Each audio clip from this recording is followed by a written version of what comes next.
This is episode 427 of the Rio Grande Foundation's Tipping Point, New Mexico. I'm Paul Gessing. And I'm Wally Drangmeister. I'm president of the Rio Grande Foundation, New Mexico's free market think tank. You can find out more about the foundation at riograndefoundation.org. Wally, normally we focus pretty extensively on state and local policy issues, but it is worth noting that over the weekend, not the entire Build Back Better scheme, but certainly a significant spending bill that has a lot of, I think you and I would agree, wishful, very big and wasteful spending in it passed the Senate, which puts it on a glide path to likely passage in the U.S. House of Representatives.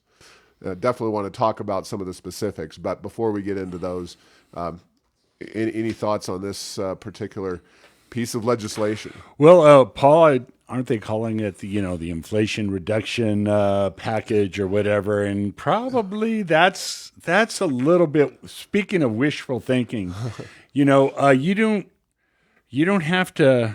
You don't have to be a Keynesian to think that sometimes spending money at the federal level and printing it with reckless abandon might contribute to inflation. And we will definitely see what the impact of this, whether it will reduce inflation or increase inflation. And to the credit of the people that say it will reduce inflation, they're kind of right. It could tip us over the edge into a recession, and that might slow inflation down a little bit. But I don't think that's what they meant as the goal for this particular piece of legislation.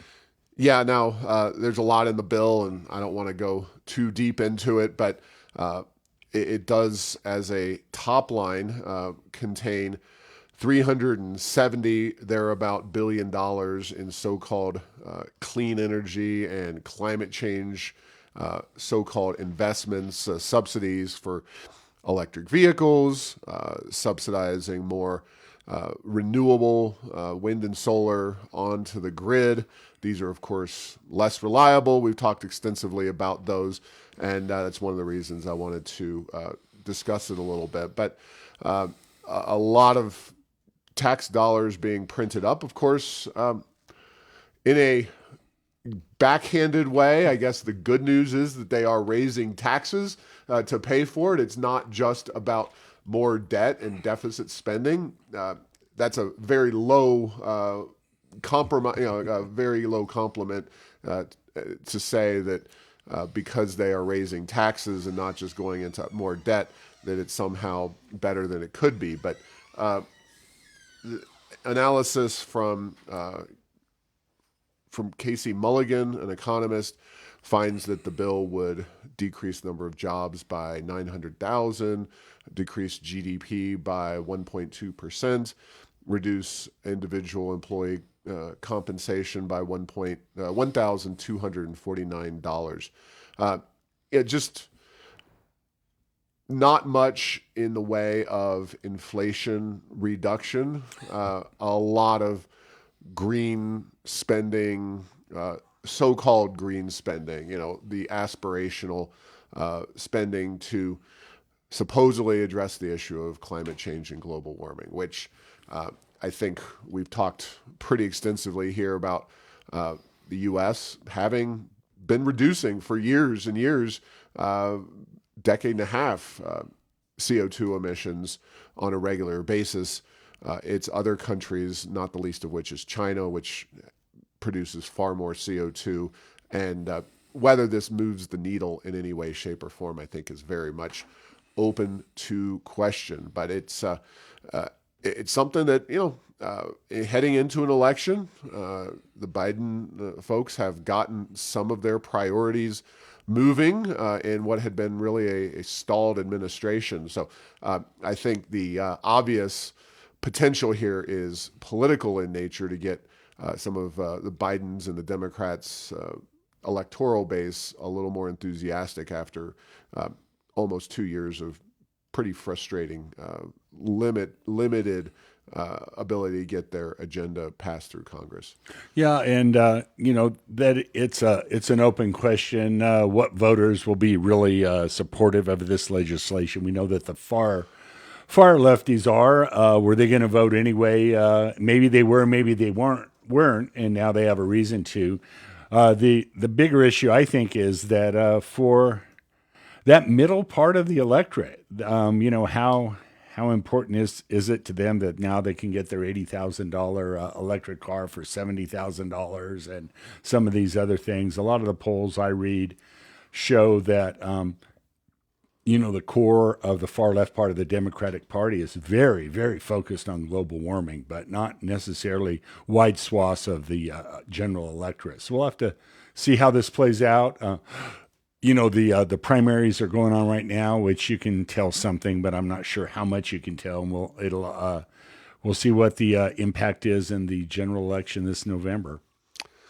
Yeah, and it is something that Biden can hang his hat on, though, as a legislative accomplishment, even if it might not accomplish what we would want to see out of the U.S. economy and growth. Speaking of those kinds of issues, heading closer to home here, the latest kids count report is out from the Annie Casey Foundation through New Mexico Voices for Children. And I have a post up at Heirs of Enchantment on this. New Mexico has regressed back to 50th place overall position in child well-being. None of this is new or particularly shocking to us at the Rio Grande Foundation. Last year we were at 49th place, and it's not good. This report, which we've discussed in previous episodes of this podcast, probably about a year ago, you could go back and check when this report came out. You could look at some of the indicators of well-being, economic well-being being one of those major factors, education, another one that we talk a lot about.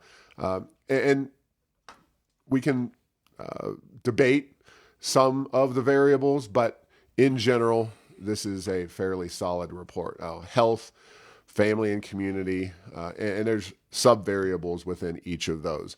And I've got links within that blog post up at heirsofenchantment.com. To me, Wally, the most fascinating thing about this report is the way the folks at Voices for Children who, there's one thing, there's one argument to be made for being a consistent liberal progressive and sometimes calling out your own people for violating those principles. And then there's another thing to be political hacks on behalf of your preferred politicians. Right. And I think that's really where Voices for Children comes down if you look at the media coverage. But thoughts on that report before we move on? Well, yeah, it's bad news. And then, just a little bit about the Voices for Children positioning is like, yeah, it's pretty sad. Let's be honest here. It's like the policies of the current administration and the previous administration, to the extent they were able to be implemented. And we've talked a lot. The Martinez administration had a lot of proposals that really never saw the light of day. But somehow our current governor, her heart's in the right place. So her failure is from a place of real caring as opposed to whatever Governor Martinez had. Evidently, it wasn't caring from the point of view of Voices for Children, but it's laughable. Now, before I get into that, specifically on the rankings, best states, Massachusetts, New Hampshire, Minnesota, and I believe it was Daniel Patrick Moynihan that had the famous statement about you can measure, I believe, educational attainment based on distance from the Canadian border. Like northern states tend to be much higher in these kinds of reports, whereas southern states, whether it's along the Mexican border or in the old Confederacy, tend to perform the very worst. So Moynihan's point is very on point with regard to this particular study. But Massachusetts, New Hampshire, Minnesota, Utah, Vermont, New Jersey, Connecticut, Nebraska, Iowa, Wisconsin. Those are your top 10 states. Lowest state, New Mexico, Louisiana, Mississippi. Mississippi can say thank God for New Mexico. Nevada, Alabama, Texas, Arizona, Arkansas, West Virginia, Alaska. Now, quite frankly, and this is not anything shocking to people, you can look at demography in these southern states versus demography in states like Massachusetts, New Hampshire, and Minnesota, and that's going to have a determinative aspect. So there are aspects of this report that we would take issue with because you may be starting at a lower level and making great strides. We've talked about Mississippi in that regard, and that's where policy actually makes the difference. Is you're going to have more or less poverty across state lines. It's who is making a dent in poverty, and we also believe that New Mexico is not doing that very successfully. Now, on the Voices for Children aspect, their spokesperson, Amber Wallen, and this really, you come out with a study, and then she says, what's not reflected in the data book is great policy progress in the past few years that put kids first. She noted a number of legislative changes made from 2019 forward. Of course, 2019 being Michelle Lujan Grisham's first term in office, first session in office. And she, Wallen is directly undermining the merit of this particular, this report that her organization has its name on because they don't want to make Michelle Lujan Grisham look bad, because it's easy to say, look, this left-wing organization found New Mexico 50th. We dropped a spot even from the year before. And so I see the political manipulation there. But on a separate note related to that point, we'll take you back into our Wayback Machine, Wally, when Governor Susana Martinez was governor, and she, according to the Albuquerque Journal, quintupled pre-K, which is a core facet of this report, one of the variables we don't care for very much, and Voices for Children's agenda. Do you think that they, when New Mexico was 50th or 49th during Susana Martinez, do you think they gave her an atta girl for her massive expansion of pre-K? No, they did not send her the bouquet of roses and Susana Martinez Loves Children Award. No question about that. The other thing, Paul, with regard to all of this is that I'll get that. What is, what's cause and what's effect? It's a lot of these things are mixed in. So not everything you think is good is good in terms of cause and effect, and the converse is true as well. Exactly. Well, we're going to move on.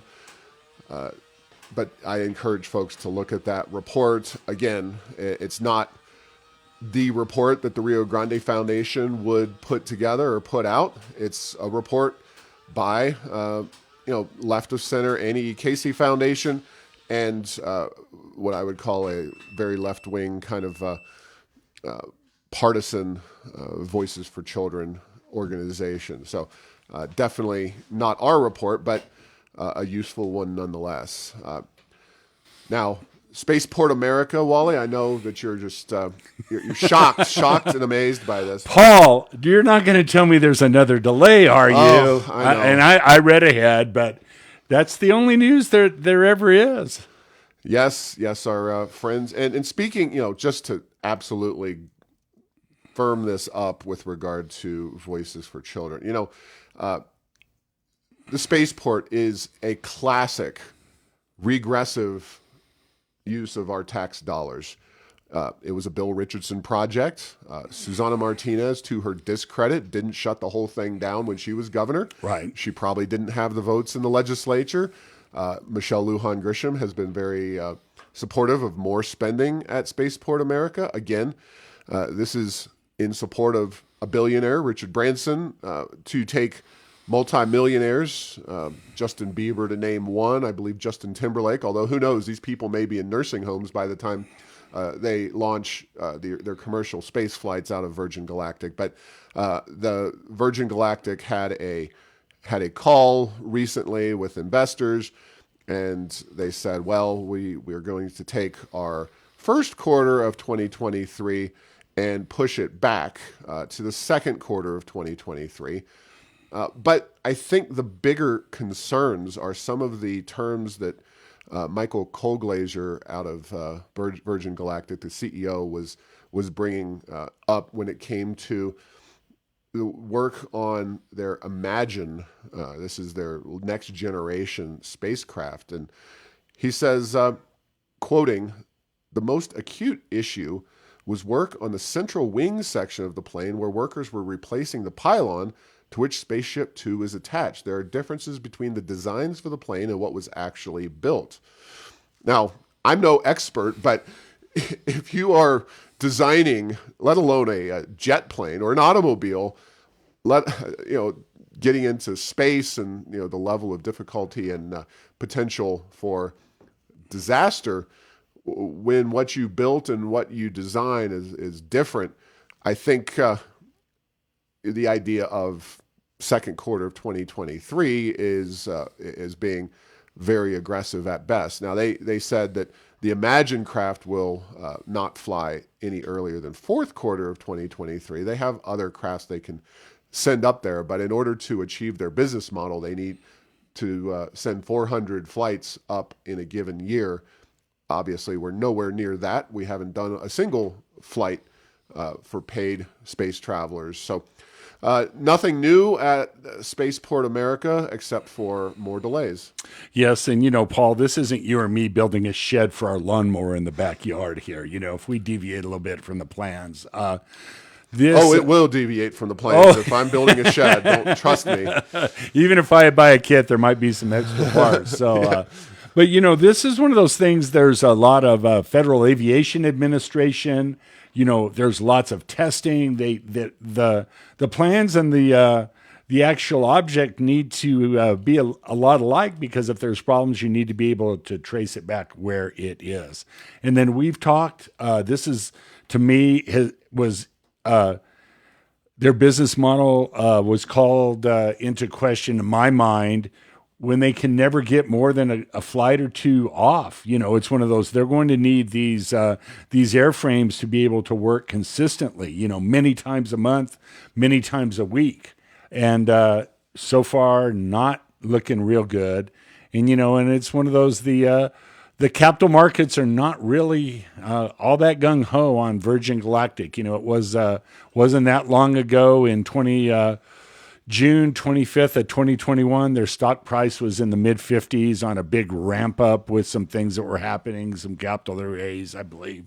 Now they're down, 681. So it's not like the folks who have an opportunity to hold this company are really happy right now either, and with good reason, it seems to me.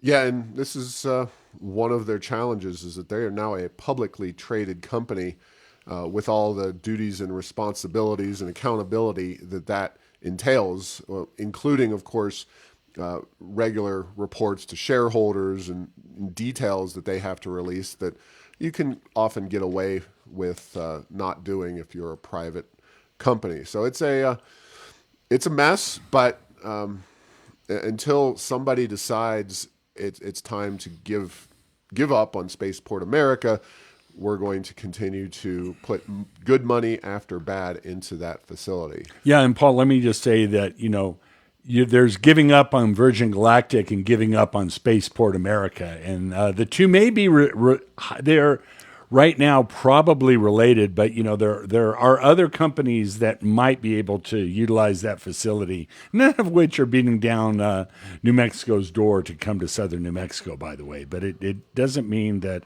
that's the only company that will do this, but it's still yet another delay. We'll wait and see.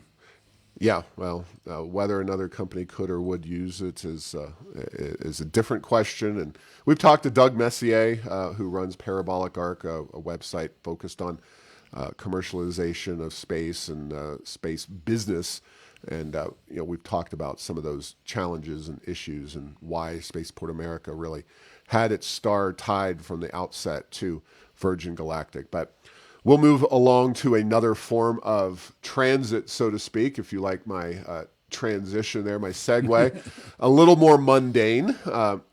There was a editorial in the Albuquerque Journal. Of course, we're still dealing with data that comes out for the first 6 months of 2022. Hard to believe we're more than halfway. We're more than 7/12 of the way through 2022 already. But free bus service in the city of Albuquerque. And, the Albuquerque Journal's editorial board tends to be reasonably good, but they face pressures like all of us. And I think on the issue of free bus service, they just say, well, it's only $3 or $4 million a year. Why not? So the gist of it is that the Albuquerque Journal says that free bus fares show promise. More security is needed. And this gets into the philosophy of the Rio Grande Foundation. You start a government boondoggle, and then to make theoretically it successful in the future, you spend more money on that government boondoggle. And the Spaceport's a perfect example of that. Free buses are another. And without bringing any evidence to bear in terms of ridership, the Journal touts, they say, well, ridership increased 36% over the first 6 months of last year. Well, congratulations. We were still in the COVID pandemic. There was still a lot of shutdowns in the economy. But you're talking about, and data we have requested from the city of Albuquerque, 10.9 million bus riders in 2016, 9.6 in 2017, 9.5 in 2018, 9 in 2019, 9 million or thereabouts. Then, of course, during COVID, utter collapse, 5 million, and then down to 4.3 million in 2021.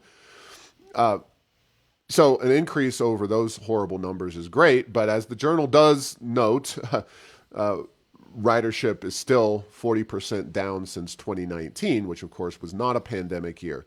And then they note that because we are paying now for quote unquote free bus service, bus drivers don't like it very much because they have more oddballs and homeless people and mentally ill that don't even need a buck to get on a bus. And then they make a case in their editorial saying we need more security guards on the buses, partially to improve safety of the drivers, but also for the other people riding those buses. So just tens of millions of more dollars potentially being spent to fund this higher pay, attracting more bus drivers and the security. So you start increasing more service, more freebies, and to make it quote unquote work, you need even more. Yeah, it reminds me of the Ronald Reagan quote. And when the government starts something, it never moves enough to get taxed. But it's stopped moving, so we need to subsidize it. And then we do have, as you point out, the unintended, not unforeseeable necessarily, but the unintended consequence of when something's free, do people misuse it and not just use it? And you would, I would argue that, people riding the bus as their home away from home, that's happened in other places. I was in the Durango area right before COVID hit, and they have a big problem in the winter. People just, they're homeless, just get on their free transit system at 7 a.m. and ride it until it closes in the evening. And so it sounds like we have a little bit of that here in New Mexico. The other thing is we are not alone in Albuquerque. Transit is down everywhere. And, I would argue probably to never come back. I think that the substitution for a lot of transit is Zoom meetings and technology, phone calls. I think grocery delivery and delivery of services as well, I think is there. And so, yeah, we'll have to see what happens. But Boy, it seems like we have these big behemoth buses in Albuquerque with not many people in them, increasingly expensive to drive when we need more lighter, nimbler forms of transport, if we need any more transport at all.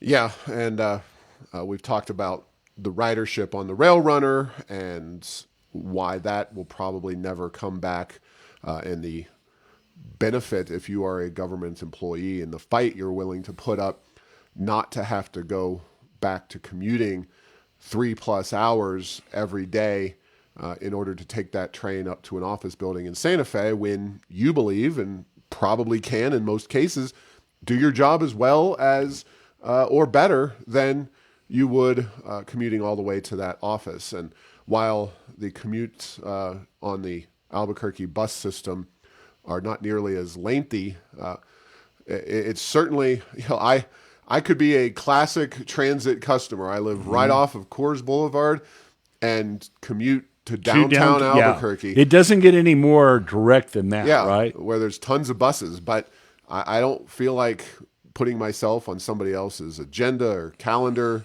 schedule. I might have other meetings throughout the day, and I think the biggest thing is you just never know who you're going to deal with on one of those buses here in the city of Albuquerque.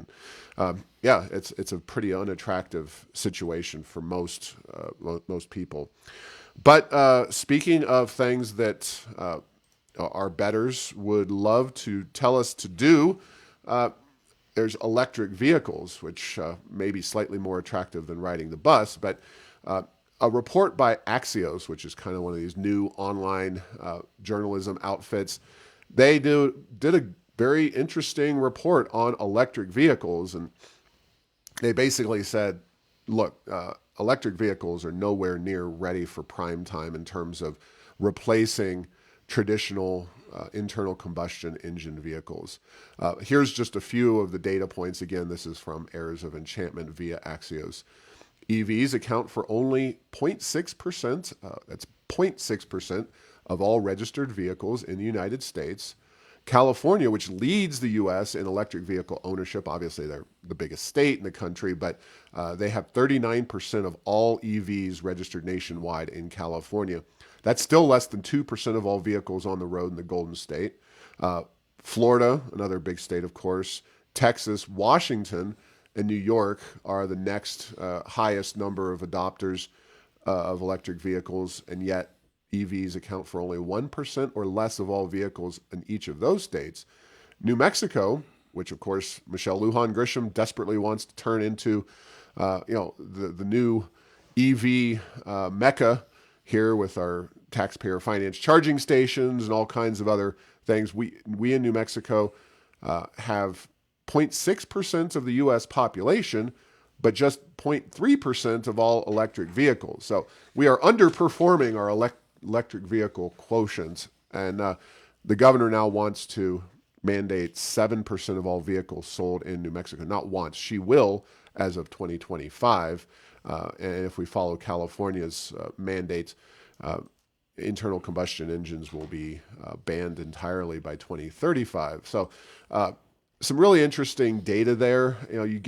It's like renewables, Wally. You get a lot of news stories. I mean, the number of advertisements for electric vehicles, it seems to me basically half of the vehicles touted in advertising are electric vehicles. But when you actually talk about which ones are being purchased and used by Americans, electric vehicles have a very long way to go.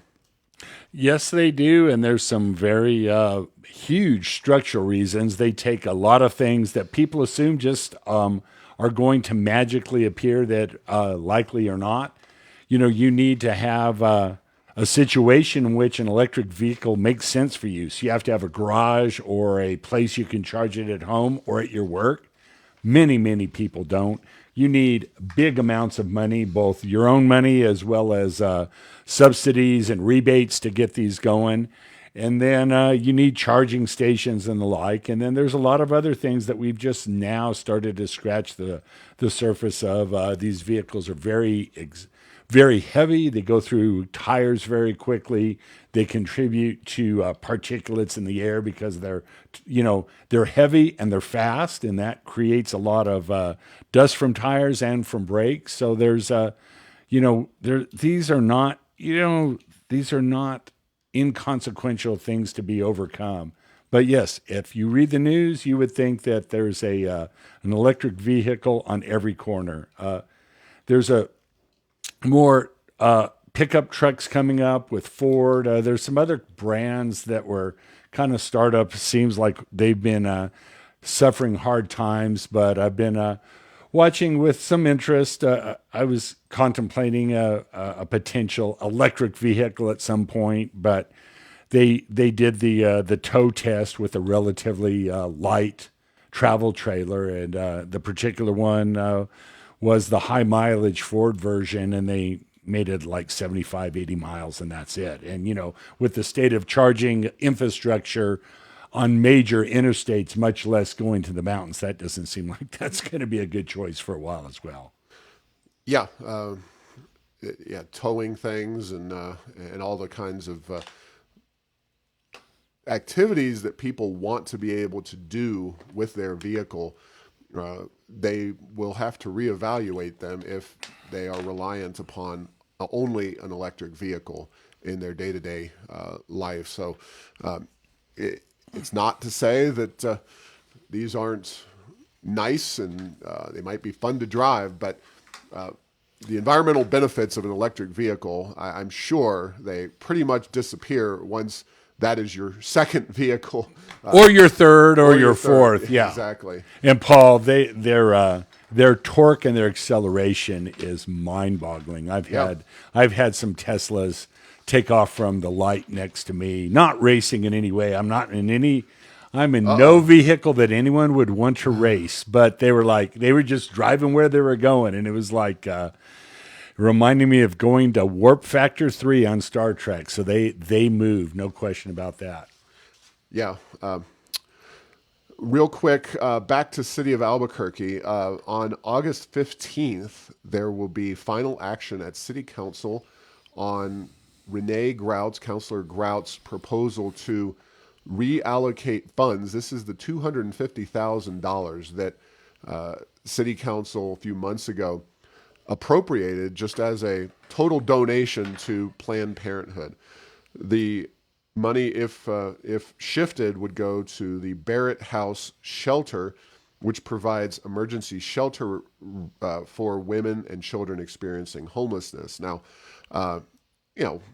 $250,000 is what it is, and I think at least the Barrett House provides services that are more in line with what the City of Albuquerque needs. There are real concerns with an organization like Planned Parenthood being politically active and receiving the $250,000. There's also, of course, concern because they're an abortion provider, and a lot of people have concerns about the morality and the acceptability of forcing all taxpayers to pay money for that. But our main concern is that City Council and governments in New Mexico should not be in the business of merely donating tax dollars to organizations that they think merit those dollars. And this again, final passage on August 15th. Hopefully, Council sees fit to do this and at least shift that money around. I'd be just fine with $250,000 additional dollars being shifted to crime reduction and hiring more police officers, etc. But hey, this is something that is at least a more worthy cause and somewhat less legally fraught than doing Planned Parenthood. So some good news, and by all means, please reach out to your city councilors, and if you're on our email list, you may receive a alert to do that within the next few days. Yeah, and New Mexico, in our Constitution, we do have a governmental anti-donation clause, which at some level is what it says it is, but they certainly seem to come up with ways at all levels of government to circumvent that. Yeah, most of what you get, of course, is corporate welfare, and there have been exemptions baked in over the years by the courts, et cetera. There's very little that can be argued to Planned Parenthood being a economic development mechanism. There's nothing that Planned Parenthood does that is related to that. And of course, the original anti-donation clause was prohibiting railroads from getting massive subsidies, and that, of course, could easily be justified as economic development. So they have eviscerated much of the anti-donation clause, but hopefully not all of it. And I believe we may have a legal challenge on behalf of the Rio Grande Foundation. If they fail to enact this, we'll just have to wait and see what council does on the 15th. I'd imagine that you're going to require all 6 of the councilors, the more moderate to conservative councilors, to support this change.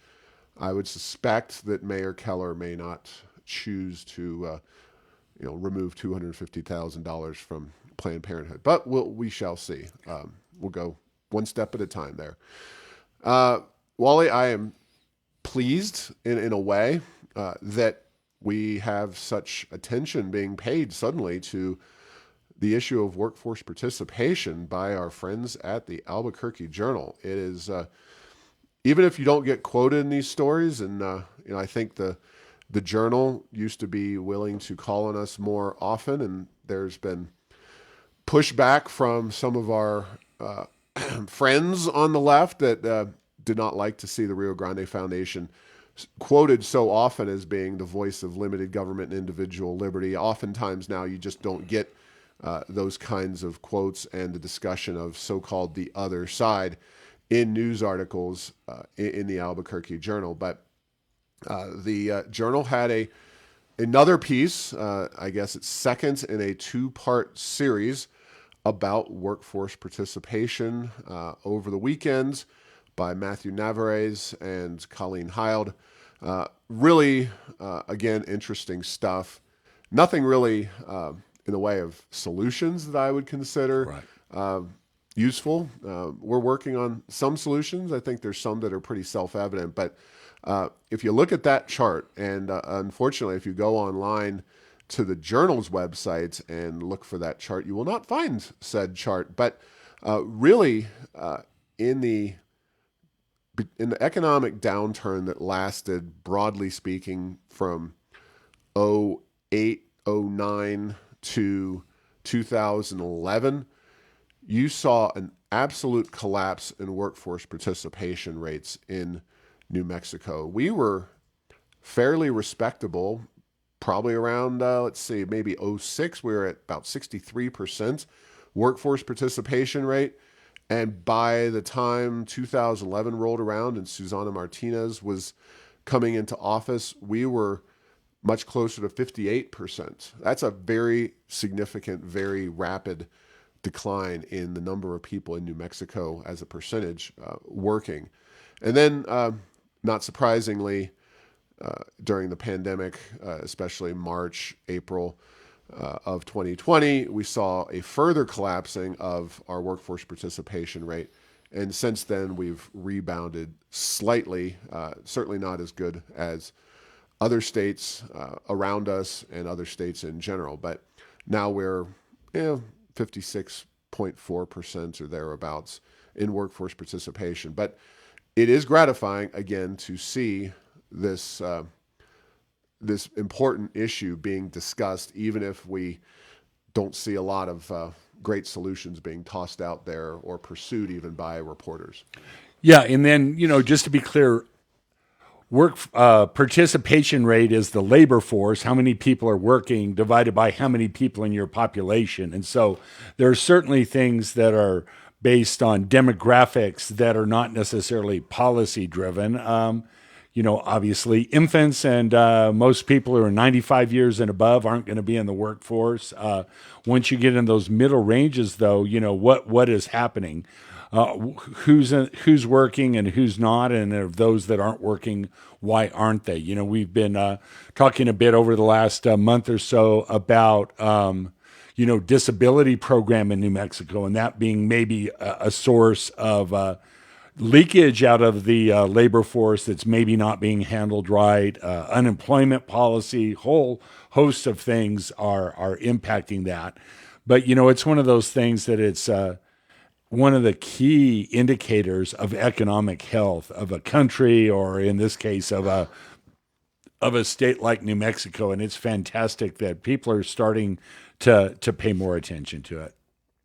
Absolutely, yeah, and we have our own policy prescriptions, certainly disincentives to work, taxes, etc., incentives to not work in the form of overly generous government programs.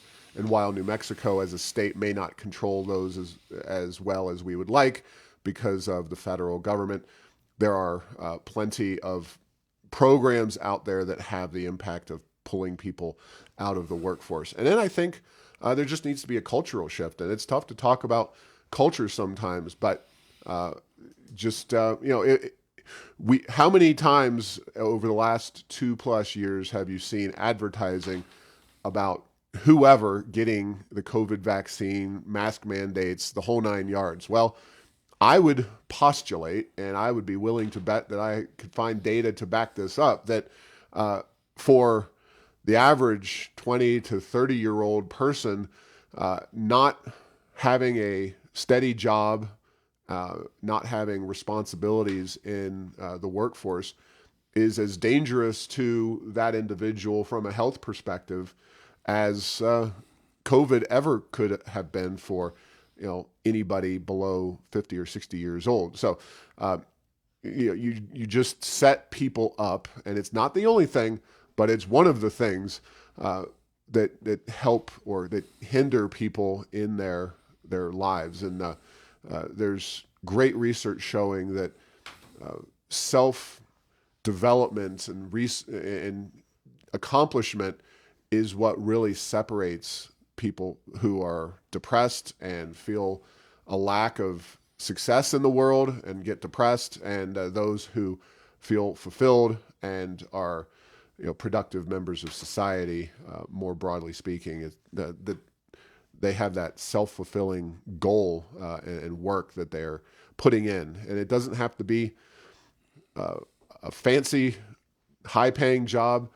Those can come later. You work your way through, work yourself up, and achieve higher and higher goals by being responsible. And I think it's a big part of where we are as a society, let alone here in New Mexico.